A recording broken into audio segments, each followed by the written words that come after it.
Hey guys, welcome back to my channel, and in today's video, as you can probably tell from the title, we are going to be working on these stairs here behind me. Flashback to a few years ago, actually over 4 years ago when we moved into this house, these stairs looked completely different.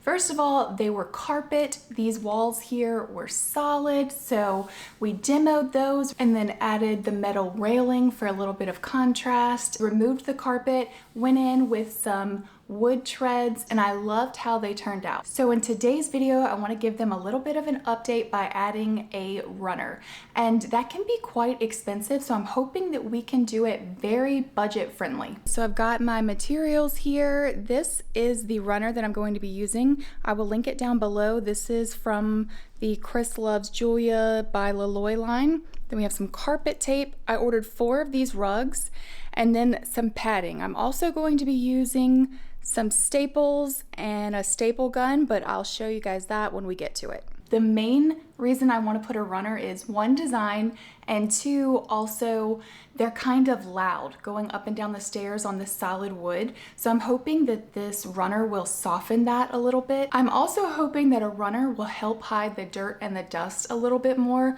I'm constantly vacuuming these stairs, so hopefully this runner helps. I've solved that problem for the floors in my downstairs here, thanks to today's sponsor, Dreame. So this is the X50 Ultra Complete, a groundbreaking robotic vacuum and mop that combines advanced technology with intelligent design. What sets this robot apart is an industry-first Pro Leap system. I don't have a threshold in my home, but I wanted to show you guys how easily the robot can climb over obstacles up to 2.4 inches high due to its retractable legs. The Dreame X50 Ultra cleans all the way up to the baseboards and does a great job even in those tricky corners due to its dual flex arm technology. Both the brush and the mop pad extend to ensure complete cleaning coverage, all with a powerful suction of 20,000 PA. The VersaLift navigation easily glides under spaces under 3.5 inches tall, with the module lowering down to access those hard to reach spaces like under couches or vanities, and there's no need to worry about hair getting tangled in the brush thanks to the detangling duo brush that slices through the hair easily. The vacuum can be controlled with a user-friendly app that has so many custom settings like auto cleaning, and if your kids are like mine and they leave stuff on the floor all the time, no worries, because the X50 Ultra will dodge those items and just continue on cleaning. This vacuum is so smart that it detects dirt levels and adjusts the power automatically, and it also knows when it's on carpet or rugs, and it'll lift the mopping pad so there's no damage to those items. The Dreame X50 Ultra makes cleaning your floors so easy. You just need to empty the dirty water and refill the clean water tank every now and then. The vacuum also automatically empties itself into a dust bag that you can empty when it's full. And the base station takes care of the rest, like washing and scrubbing the mop pads and itself with 176-degree hot water that automatically mixes with cleaning solution and auto drying with hot air so the mops won't smell. So whether it's vacuuming carpets or rugs, or sweeping the floors, or mopping up the messes, you can expect exceptional cleaning and reliability because the vacuum comes with a 5-year warranty. Click the link down in the description to get the Dreame X50 Ultra Complete with all included accessories. Okay, the first thing that I need to do is take a measurement of the rug and then take a measurement of the width of the tread, and that's going to tell me how much leftover space I'm going to have on either side of the rug once I center the rug on the tread. So for mine, my rug is 31 inches wide, and then my tread is 40.5 inches wide. Now that I've figured out that I need 4.75 inches on either side of the rug, I took some scrap wood and I cut it to 5 inches wide. So that's going to give me about 1/4 inch to play with, and I'm going to use that as a spacer. So I'll do that, and then I'm going to have my carpet tape here, and I'm going to run that on the edges of this, and that's going to let me have the carpet tape go right to the edge of the runner to hold it in place, and it's going to allow me to keep it consistent all the way up the stairs.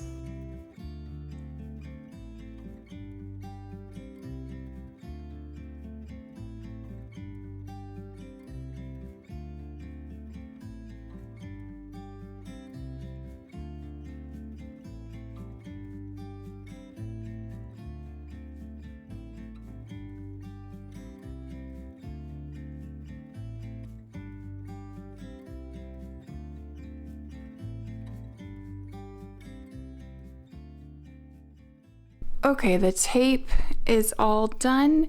Now I want to add some padding underneath the rug. So I got this is 1/4 inch carpet padding. It's also going to help hold it in place.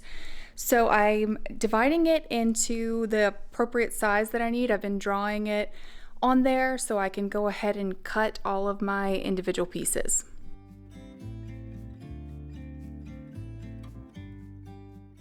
Initially, I was using scissors, and even though they were sharp fabric scissors, they were taking forever to cut this carpet pad here, so I quickly found that a sharp utility knife worked much better, and I was able to quickly get all of these cut for my 14 stairs.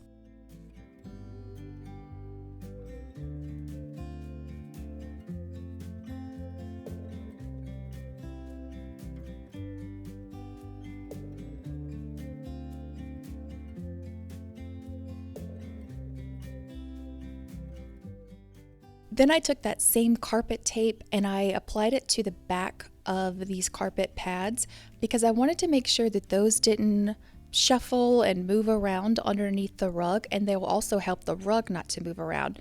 So I installed those in between the carpet tape that I had put on the stair treads already.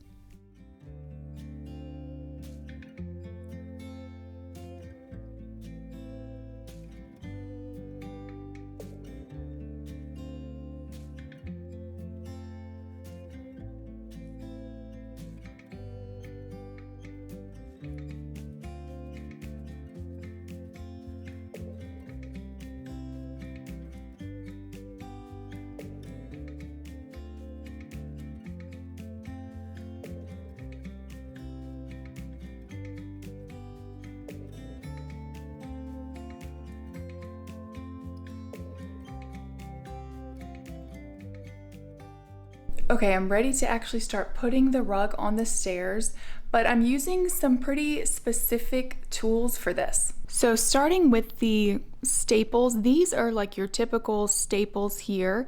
These are the ones that I'm using, these narrow crown staples. You can see how much narrower they are, like this is the part that shows. So it's gonna be hopefully tucked into the rugs a lot more where you won't see the staples as much as you would with something like this. So I'm using this narrow crown stapler here because it's specifically for these types of staples. So I will link everything down below, but this is going to hook up to my compressor. We're starting here at the very bottom of the stairs because I want this finished clean edge right here to go all the way down to the bottom like this to look nice and not be like jagged and cut. And before I put that there, I'm going to use the carpet tape again to just add a strip on the bottom, and then I'll put it in place and then I will staple it. The staples are going to be really the most secure. The tape is just to hold it in place until I get it stapled, and then I'll be able to tug on it and stretch it all the way up.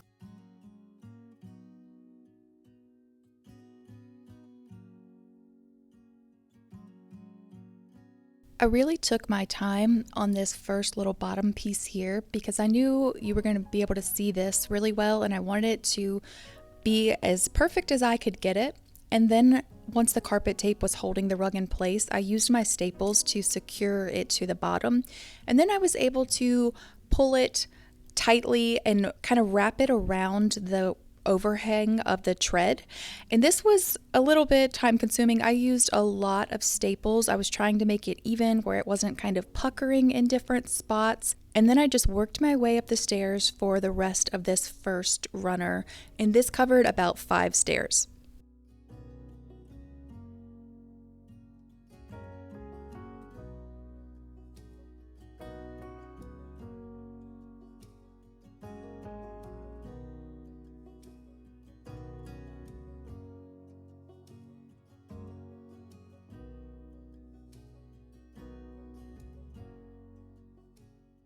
Joining the first runner and the second runner was probably the trickiest part. It took me a while and I knew I wanted to get it just right. I wanted all of the lines to meet so it looked like one continuous rug going up the stairs. So it took a little bit of patience and a whole lot of staples, but I joined those two rugs and then continued with the second runner rug up the stairs.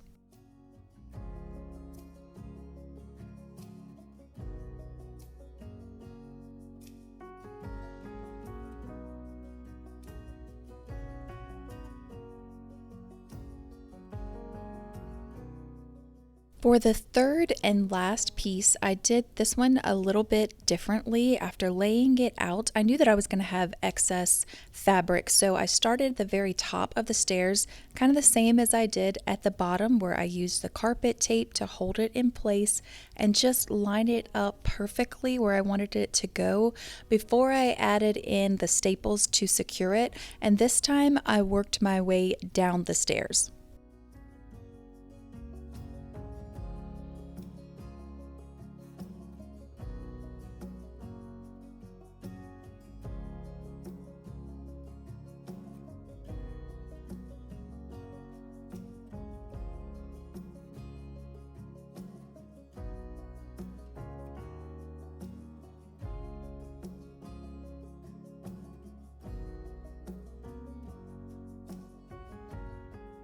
Once I got to the point where I was meeting the other runner, I needed to trim off the excess part of the rug, and because this rug is woven, it was really easy to cut straight across because it already had like a little seam that you could follow, so I was able to trim that easily with just some fabric scissors. I stapled that bottom piece in, and then I pulled that middle runner to kind of finish everything completely off. When you're looking at it from the bottom of the stairs, doing it that way, the part on the top of the tread versus the riser, if you secure that one second, it hides the seam a little bit better. And with that, the stair runner was completely done.